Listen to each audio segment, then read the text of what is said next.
But Chaudhry Fateh Dad's censure was purely religious. But Chaudhry Fateh Dad, लेकिन चौधरी फतेह दाद की sensor was purely religious, उनका जो गुस्सा या उनका मलामत करना था मौलवी साहब को वाज प्योरली रिलीजियस, वो मुकम्मल तौर पर मजहबी था. Why he was the same rich poised man, क्योंकि चौधरी फतेह दाद ही वो अमीर और नेक इंसान थे या मुसलमान थे. The head of the village, जो गांव के सरबराह भी थे. एवरी इवनिंग, जो हर शाम को फॉर ईयर्स, कई सालों से, हैड बीन सेंडिंग मौलवी साहब home baked bread smeared with ghee and an earthen bowl of dal.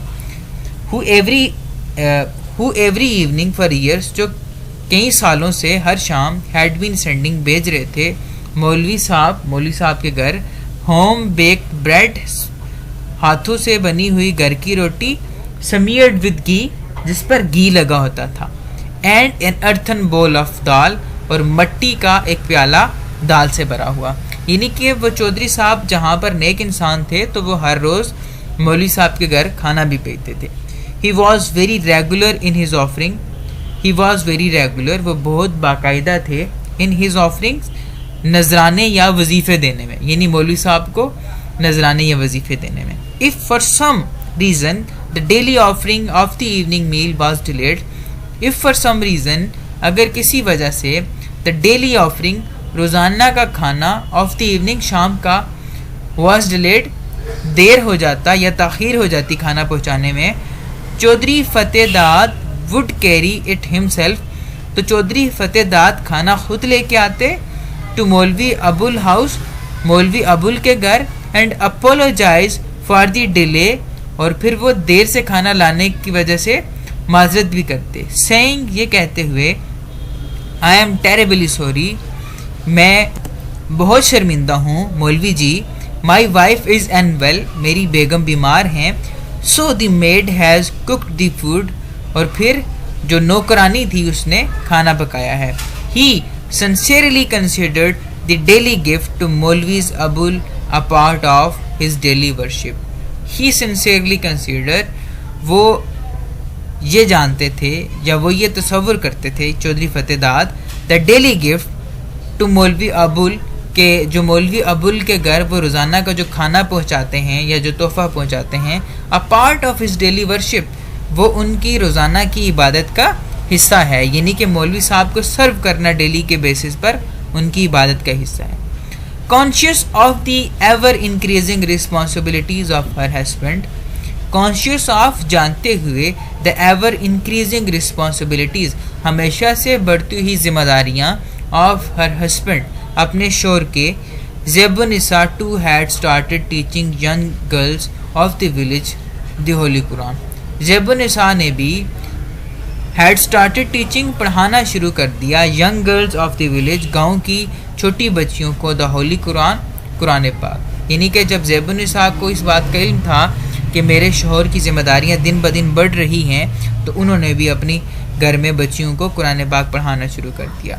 On Thursday, जुमेरात को, when each of the girl, जब हर एक लड़की, brought a small portion of sugar on the bread, brought a small portion, वो एक छोटा टुकड़ा लाती, of sugar on bread, रोटी पर चीनी के साथ, ठीक है. ज़ेबुन्निसा वुड अरेंज, तो ज़ेबुन्निसा इंतज़ाम करती, फॉर एटलीस्ट 2 बास्केट्स, 2 बास्केट्स का, 2 टोकरियों का, दी स्मॉल बास्केट, वो छोटी टोकरियाँ, वर यूज्ड, उन्हें इस्तेमाल किया जाता था, to store morsels of home baked bread, to store morsels, उन टुकड़ों को रखने के लिए, ऑफ होम बेक्ड ब्रेड, जो घर में पकी हुई रोटी से बच जाते थे. यानी कि वो टोकरियाँ ज़ेबुन्निसा ने मंगवाई कि जिन टोकरियों में वो आम तौर पर अपने घर में बच जाने वाले रोटियों के टुकड़े रखते थे. But there was yet another problem, लेकिन यहाँ एक और मसला भी था, beside bread to fill their bellies, पेट भरने के लिए खाने के अलावा. एक तो मसला ये था कि खाना कहाँ से आएगा पेट भरने के लिए, इसके अलावा भी मसला था. They also needed clothes to cover their bodies, उन्हें अपना जिस्म ढांपने के लिए कपड़े भी चाहिए थे। Chaudhary Fateh Dad used to present new clothes to Maulvi Abul once a year after every harvest. Chaudhary Fateh Dad used to present, Chaudhary Fateh Dad दिया करते थे न्यू क्लॉथ्स, नए कपड़े, to Maulvi Abul once a year, मौलवी अबुल को साल में एक बार, आफ्टर एवरी हार्वेस्ट, हर फसल की कटाई के बाद। Whenever these clothes came, जब कभी भी ये कपड़े आते, a tailoring shop would spring up in Maulvi Abul house, तो फिर मौलवी अबुल के घर में एक दर्जी की दुकान से खुल जाती। Zebunissa with the assistance of Mehroon and Jabda and Shamsun, तो ज़ेबुनिसा महरून, जब्दा और शमसुन की मदद के साथ would cut them into smaller outfits, would cut उस कपड़े को काट देती, इनटू स्मॉलर आउटफिट्स छोटे हिस्सों में या छोटे टुकड़ों में, फॉर द यंगर किड्स छोटे बच्चों के लिए, यानी वो उस बड़े कपड़े के सूट को काट कर छोटे बच्चों के कपड़े बना दिया करते थे। If he ever received some extra money, और अगर कभी भी मौलवी साहब को एक्स्ट्रा पैसे मिलते, इजाफी पैसे मिलते, this bonus would usually B locked up in a tin box, फिर उस बोनस को एक छोटे से बक्से में बंद कर दिया जाता था। With the passage of time, वक्त बढ़ने के साथ साथ या वक्त गुजरने के साथ साथ, the appetites of the children increased, बच्चों की भूख बढ़ती गई। Maulvi Abul was caught in the whirl of life, Maulvi Abul अब जिंदगी के गर्दाब में फंस चुके थे। विर्ल, गर्दाब, जैसे समुंदर में तूफ़ान आए तो वो जो तूफ़ान का वो जो गोल एक चक्कर काटना होता है उसे हम गर्दाब कहते हैं, ठीक है, जहाँ इंसान फंस जाए तो बचने की बहुत कम चांसेस होते हैं। Time had not been kind to him, वक्त उन पर मेहरबान ना था। The hair around his temples had become silvery white, the hair around his temples, उनकी कनपट्टियों के गिर्द के बाल, हैड बिकम सिल्वरी वाइट, वो सफ़ेद हो चुके थे। The grip of his teeth on his gums had for long been loose, the grip of his teeth, उनके दांतों के जोड़ों पर, on his gums had for long been loose, उनके दांतों के मसूड़े ढीले हो चुके थे। The grip of his teeth on his gums, उनके दांतों की जो ग्रिप थी, जो मजबूती थी, अब वो क्या था, had for long been loose, अब वो आहिस्ता आहिस्ता ढीली होती जा रही थी, यानी कि गोश्त लटकता जा रहा था। But his voice remained resonant, लेकिन उनकी आवाज़ अभी भी गरजदार थी। हाउएवर, ताहम, समटाइम्स, बाज़-औक़ात, दैट टू क्विवर्ड, वो भी कभी कभी कांप जाती थी, यानी कि अगरचे आवाज़ में एक दम था लेकिन कभी कभी महसूस हो जाता था कि आवाज़ में भी कपकपाहट है। Chaudhary Fateh Dad was the only one, Chaudhary Fateh Dad सिर्फ वो वाइज शख्स थे, हु न्यू, जो जानते थे, द रीज़न, वजह, यानी वो मौलवी साहब की परेशानी की वजह जानते थे। मौलवी Abul had once opened his heart to him, मौलवी अबुल ने एक दफ़ा अपने दिल की बात चौधरी फतेह दाद से कही, about a suitable match for maroon, कि वो महरून के लिए कोई मुनासिब लड़के की तलाश में है। The Chaudhary had carefully considered the eligibility of all young man of the village, the Chaudhary, उस चौधरी ने हैड केयरफुली, बड़ी एहतियात से, कंसिडर्ड, जांचा, the eligibility of all young man of the village, गाँव के तमाम नौजवान लोगों की काबिलियतों को या अहलियतों को, यानी कि अब चौधरी साहब सोच रहे हैं कि गाँव में ऐसा कौन सा बंदा है कि जिसकी शादी महरून से की जा सके। There were some whom he found suitable, गाँव में कुछ ऐसे लोग थे, होम ही फाउंड सूटेबल, जिन्हें चौधरी फतेह दाद ने मुनासिब समझा या अच्छा समझा। बट द ट्रबल वॉज, लेकिन मसला ये था, that every one in the community, लेकिन माशरे का हर शख्स, न्यू मौलवी अबुल वेल, हर एक शख्स मौलवी अबुल को अच्छे से जानता था, यानी सबको पता था मौलवी अबुल गरीब बंदा है, वो अपनी बेटी को इतने पैसे नहीं दे सकेगा, जहेज़ नहीं दे सकेगा। अब किसी से जाके चौधरी साहब का बात कर रहा है कि आप शादी कर लें मौलवी साहब की बेटी से, सबको पता था बेटी खाली हाथ आएगी, तो कम्युनिटी का हर शख्स जानता था। Chaudhary Fateh Dad try to negotiate with a couple of elders, Chaudhary Fateh Dad ने कोशिश की टू नेगोशिएट, कि वो बात करें, with a couple of elders, कुछ बड़े लोगों के साथ, बट ऑल ऑफ देम, लेकिन उन तमाम ने ड्रू बैक एज इफ बीज had suddenly sprung from a bed of flowers. Drew back, पीछे हट के, कैसे कि इफ बीज के जैसे कोई मक्खियाँ, had suddenly sprung from a bed of flower के जैसे शहद की मक्खियाँ किसी फूलों के बाग से अचानक से बाहर निकल आए। Ultimately Maulvi Abul and Zaibunnisa's prayer bore fruit, और आखिरकार या खुशकिस्मती से मौलवी अबुल और ज़ैबुन्निसा की दुआएं समरावर साबित हुई या फल ले आईं।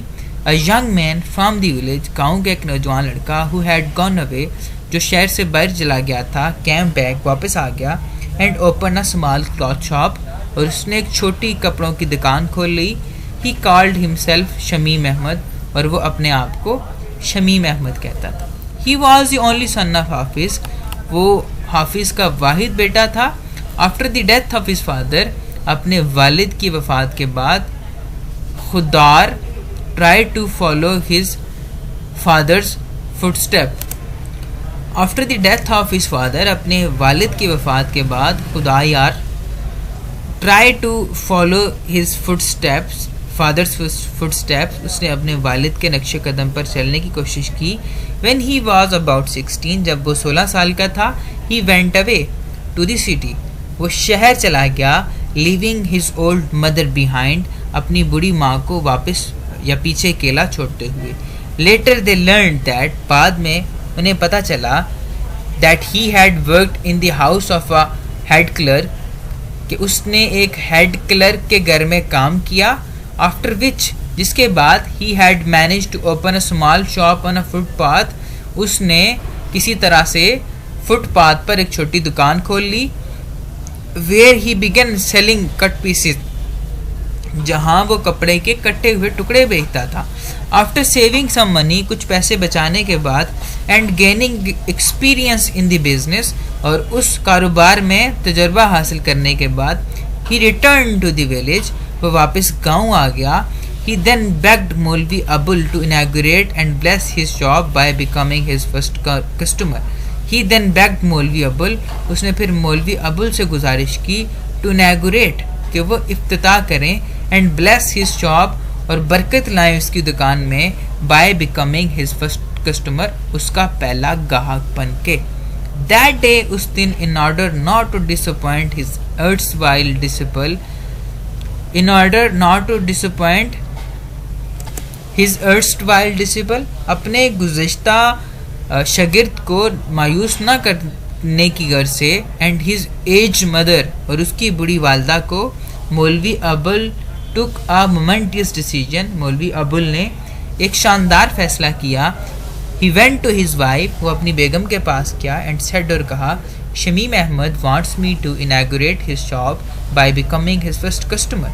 शमीम अहमद चाहते हैं, वांट्स मी, मुझसे चाहते हैं, टू इनॉग्रेट हिज शॉप, कि मैं उसकी दुकान का इफ्तिताह करूं, bye becoming his first customer, उसका पहला गाहक बन के। इफ़ यू एग्री, अगर तुम इस बात से मुत्तफिक हो, let us buy a piece of cloth for Mehrun suit, let us buy, तो हम खरीदते हैं, अ पीस ऑफ क्लॉथ, कपड़े का एक टुकड़ा, फॉर मेहरून सूट, मेहरून के शादी के जोड़े के लिए।